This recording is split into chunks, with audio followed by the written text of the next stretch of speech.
तो साथियल मोहब्बत का एड़ी पिरोलिया है,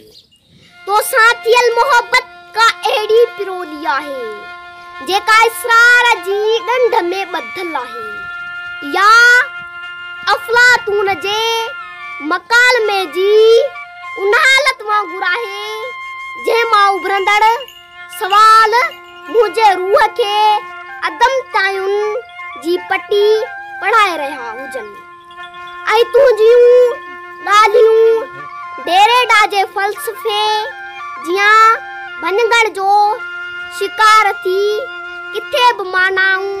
ठक नथो बणजनि। तो सां जुड़ियल मोहब्बत उन मतन जहिड़ी थी वई आहे जंहिंजी मंतिक ऐं तखातुब में ऊंदा ऐं रोशनी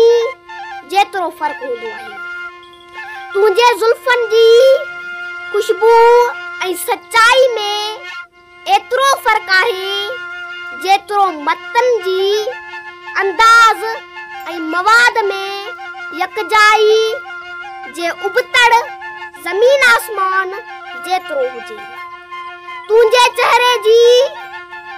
चांडाण ऐं मोहब्बत जी दावा ईअं आहे जीअं निशान पुठियां जुड़ियल तसव्वुर कूड़ो निकिरी पवे। मां तुंहिंजी दिलि खे जॾहिं बि पढ़णु चाहियां थी त उहा तहरीर जी अंदरूनी हादसे ऐं मामले जहिड़ी भासे थी। उन करे मां तुंहिंजे लफ़्ज़नि जे फ़र्क़ खे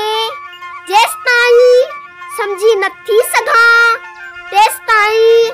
तुंहिंजी मोहब्बत खे असली आर्डर जहिड़ो सम्झां थी या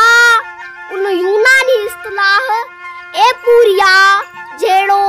सम्झां थी जंहिंमें तातिल ॻोल्हियो वेंदो आहे तो साथियल मोहब्बत